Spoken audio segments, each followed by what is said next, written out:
Hello. Okay, so this new assignment is called reversed grounds. Reverse grounds is where, if you look at this example right here, this color on the left side, this strip, let me use a pointer. This strip here is a similar color, if not very, very similar, as this. It's supposed to appear to look the same as that. And this color, this strip of green, is supposed to be the same color as that.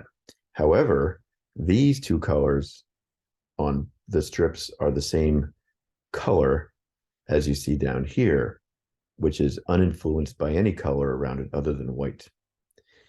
How do you find these two colors? We'll get into that in a second, but it's basically a middle mixture between this color and this color.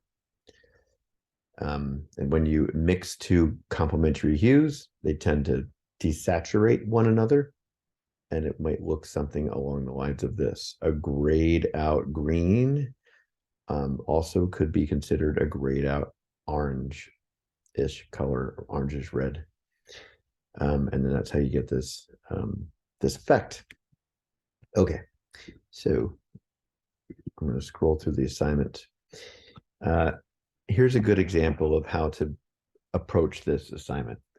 So if you look at this bright yellow and this bright blue, if you were to mix those two colors together, they might gray themselves out. You would think they would make green, right? Like a perfect green. And this is greenish.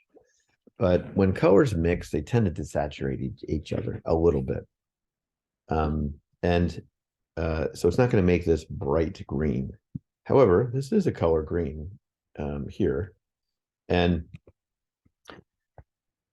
besides that, the middle mixture, this color rate, or actually, let me, I'm using my pointer. I keep forgetting you can't see what I'm doing.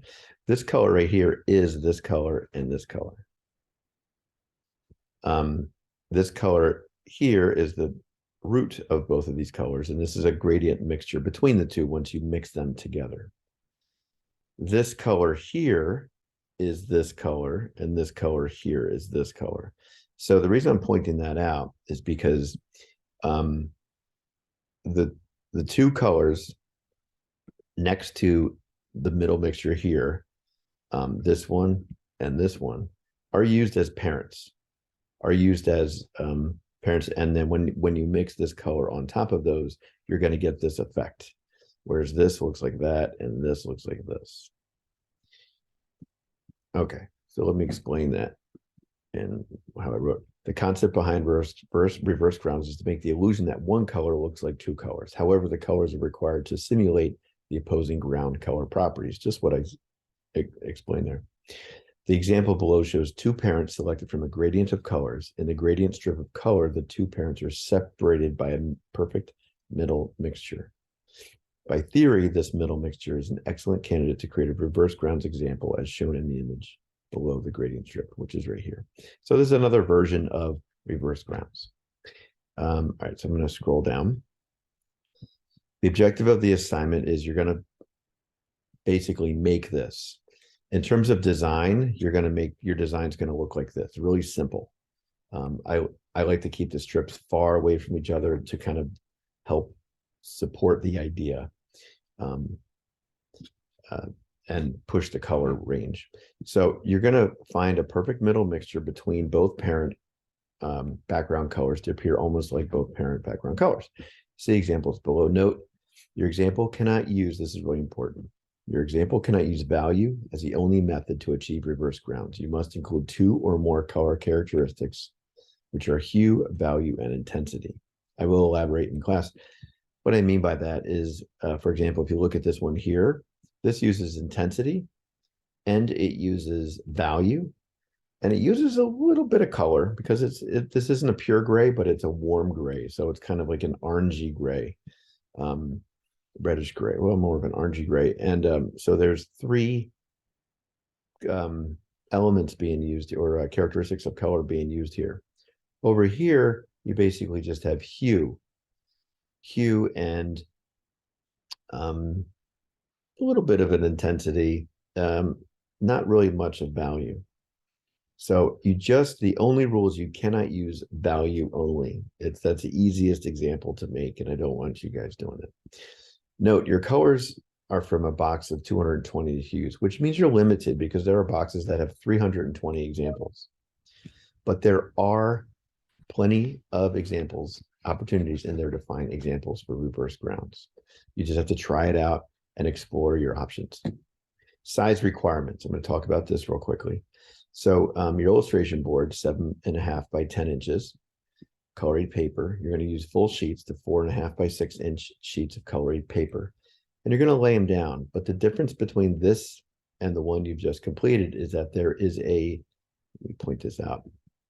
Right here, there's a 1/2 inch border here, and there's a 1 inch border here. This strip, I want to be 1/8 or 3/16 of an inch thick, unless I tell you different in class. And this is going to be the same thickness, the strip down here, but the length of this strip is going to be 4 inches, and it's going to be centered between the top and the bottom of the edge of the board and the bottom of the colored paper. So that's 1 inch down there. So you should probably measure a 1/2 inch in. Also, the length of these strips is just basically a length of a sheet of paper. So that's going to be 6 inches long.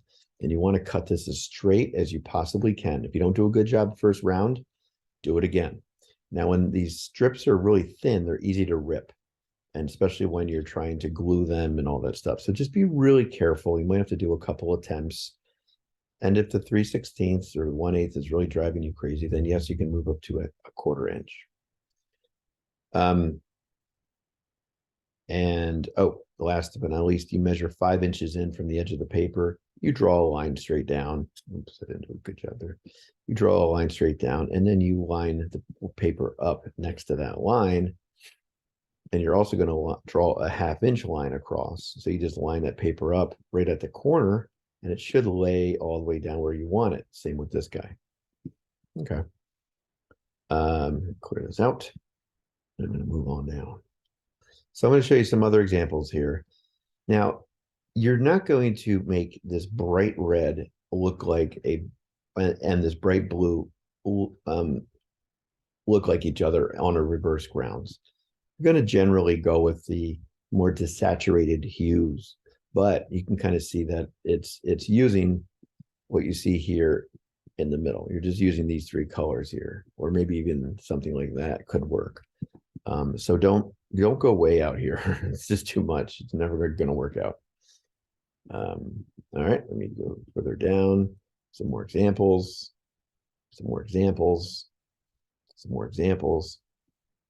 Another example here just kind of shows you, this is actually a good example of why it doesn't work, because you can see that this is using the bright green and this is using the bright or the purple here. What they should have done was use this guy and maybe this guy and something in the middle, right? That would have worked fine. This is getting close to that, and this is getting close to that, but it's not there yet. Now, I added this little section down here because I wasn't sure how I wanted to have the final design, the look. And I do like this little H kind of design here as a final product. If you want to go that route, you can. If you have a really good example, you can. But as of now, let's just keep it separate. And it's just nice to see this piece at the bottom. Unless I change my mind in class, then I'll have you do it. So we'll see. All right, that's reverse grounds. Oh, one more thing. I'm going to switch to Photoshop here and just talk about reverse grounds. So this is what I've been working on Photoshop here. At one point, I just want to point something out. At one point, this color green was too green. And I think it was up here. And it was something like that. It worked great for this strip. This strip, the pink strip, looks like the peach color here, right? The green, however, doesn't look like the green over here. So I changed my parent. And that's what you're going to find yourself doing. You're changing your parents, you're changing the children, you're just changing colors constantly to find that perfect scenario. So don't feel that you just can't find that one color to make it work. then try other colors, make adjustments. So much like I did here, oops, I made an adjustment and I grayed this out, and then it seemed to kind of work. So if I were to try a new color, let's just go here. Let's just try something random. Let's just do a violet. Okay. Actually, instead of using a really intense violet, I'm going to gray out my violet. Now I'm going to put it here. And then on the other side, I'm going to maybe use a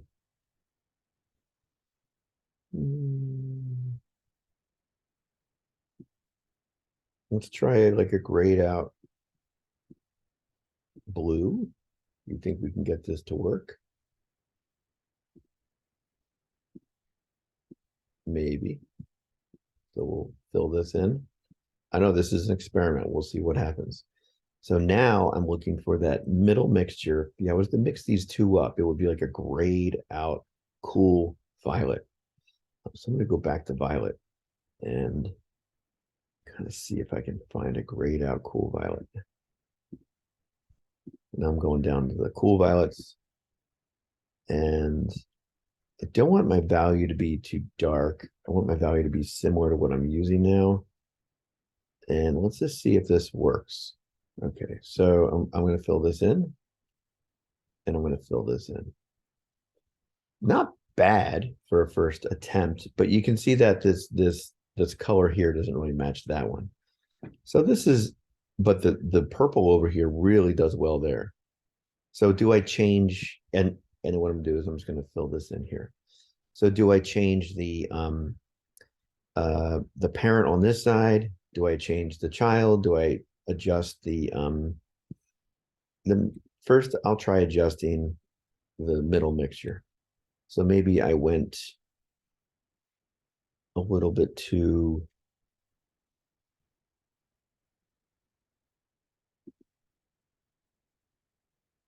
what if I just tried this? I don't think this is going to do anything. No, that doesn't do anything. But it does give me an opportunity to see that if I change this to a cooler blue, it might work. So I'm just going to go back to my original colors. Okay, and what if I change the blue background? So I'm going to change it to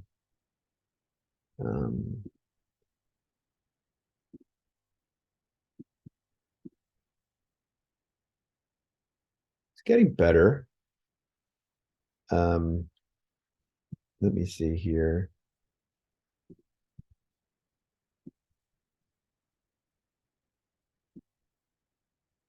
If I go up to, I'll just make it a little bit more blue. I'm just wondering what this will do. That kind of worked out. That worked out quite well. So that's a good reverse grounds. And this is the color. Oh, that's not the color. I had the color there. That was the color. So this is the color. This is the middle mixture between these two. In some cases, you can quickly find the middle mixture. In some cases, you can't. So that's why you have to change the parents around. But this kind of works out, whereas this color over here